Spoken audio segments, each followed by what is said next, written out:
Hey chef, what's on the menu today? Bacon wrapped filet mignon. We have filet mignon, bacon, oil, butter, salt, and pepper. And it's a pretty simple process. The first thing we're going to do is take our nice piece of filet and wrap it around and with the bacon, and make sure you overlap your piece of bacon just a little bit, like this. And then you want to put a nice piece in. There you go. So your toothpick goes into the bacon and just the edge of the filet, and you're kind of needling it through like that, right? So that it holds it in nicely. Now, one of the things that's important about making this dish, Cheryl, is you want to use bacon that's not too thick, because if it's too thick, then you get really kind of raw bacon, and that's not the greatest thing. Okay. Let's go ahead and season. I'll do the salt. Okay. Looks good. A little bit of black pepper.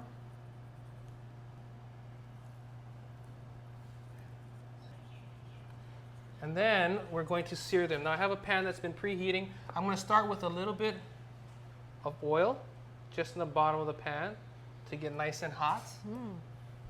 And then we're going to go ahead and sear them. Now, I'm looking to make sure that this is a hot pan by when the oil starts to ripple in the pan. And we're pretty close. One of the things that's a good idea to do is make sure your filet is dry. You don't want a lot of moisture, because that moisture will splatter. And a nice dry filet will allow you to get nice browning when you put it in the pan.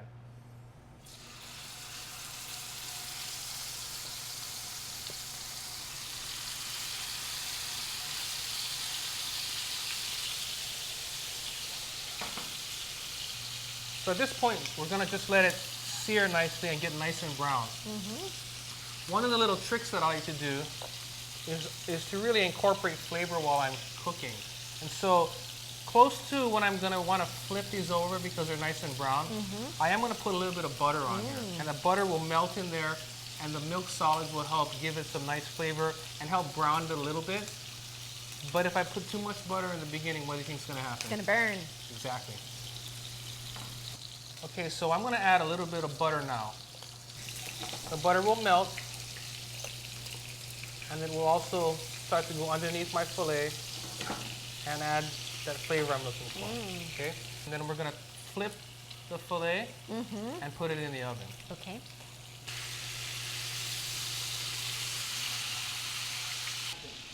So we're going to put these in the oven now at 350 degrees for about 6 to 7 minutes.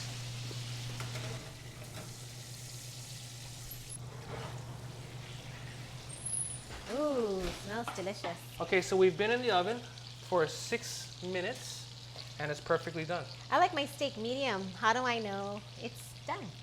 Well, the best way to make sure you know that your steak is done is by using an instant read thermometer. What you want to do is take the thermometer, push it into the center of the steak, and for your temperature medium, we're looking for about 125 degrees Fahrenheit. If you want it to be more done, you go a little bit, about 5 degrees higher. If you want it less done, you want about 5 degrees lower. 125 degrees, it's perfect. So we'll let the juices redistribute through the steak for a few minutes, and then it's ready to eat. All right, so don't forget to take out the toothpicks, because that's really important. And one of the things I like to finish my filet with is a little bit of blue cheese. That smells delicious. There you go. Bacon wrapped filet mignon with blue cheese. For this great recipe and more, visit us at foodland.com. Ooh.